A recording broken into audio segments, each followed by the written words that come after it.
What is up, guys? In today's tutorial we're going to be going over some this is going to be a very simple tutorial. This is going to be over camera transitions.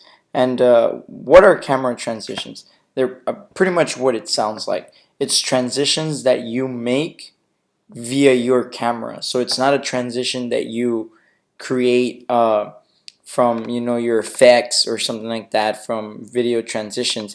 It's something you do in camera. You think about it when you're recording and you're like, oh, I want to do this transition here, so let me record it this way, and then that transition happens. So we have in this tutorial I go over three different types of transitions. One of them being what I like to call like the motion blur transition, and we can use it in two ways. So I show you the two ways to use it, and then the other one is what I call like the dim to darkness, and then something else comes from it. So let me go ahead and play it for you, and you guys can see which ones I'm talking about, and then we'll go ahead and work on them based on our videos that we have here.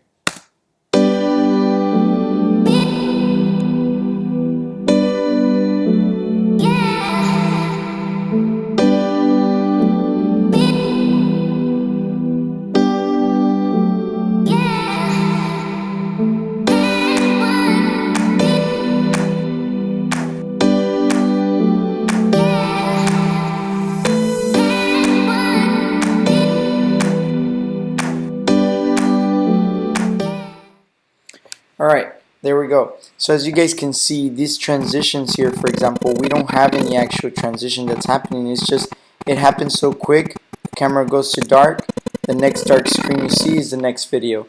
So these are, like I mentioned, transitions that you think about beforehand when you're recording. So these are going to be transitions that you'll have to, accomplish via your camera. But, as far as editing, how we put them together is what we're going to cover here. So the first thing I'm going to want to do is I'm just going to go ahead and delete all these and go ahead and start from scratch. The song I'm going to leave there, but you guys can import it later.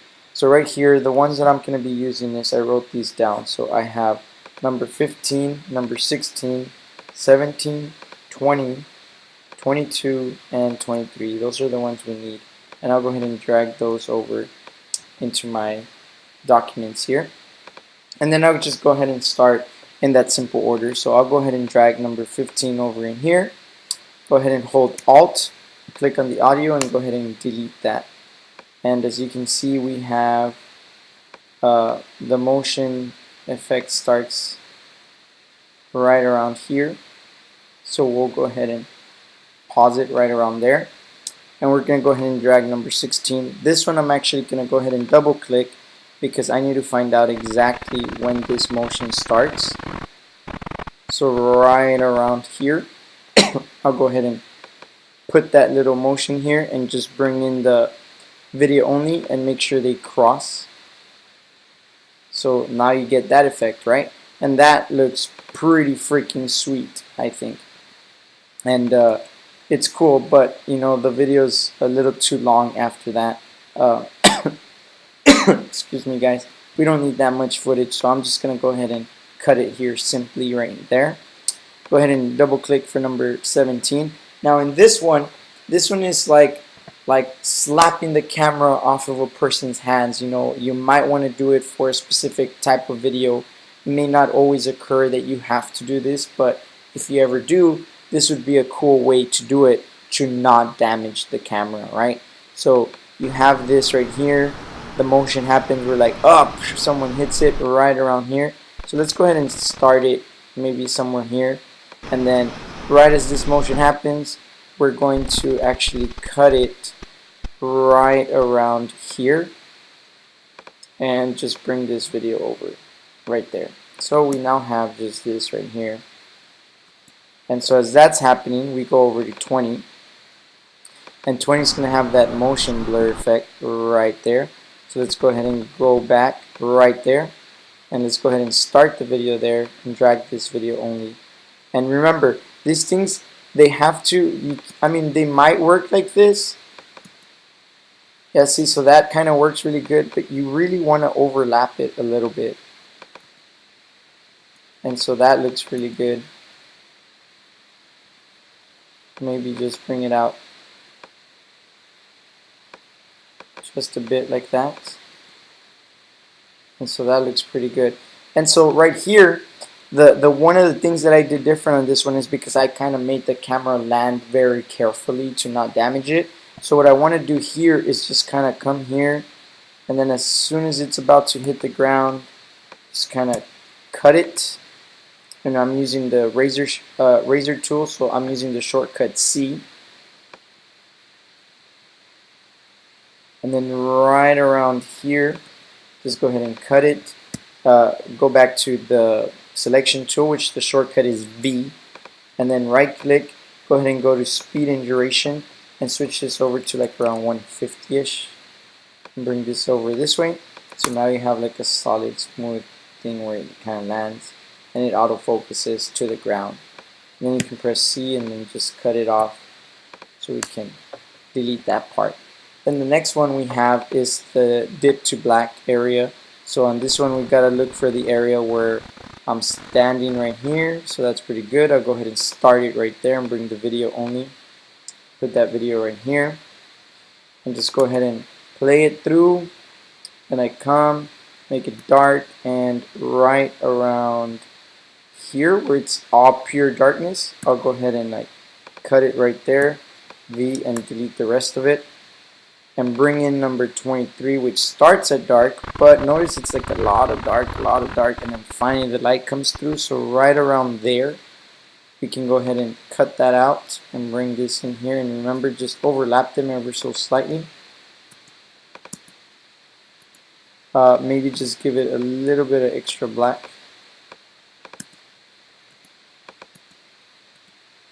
We want to kind of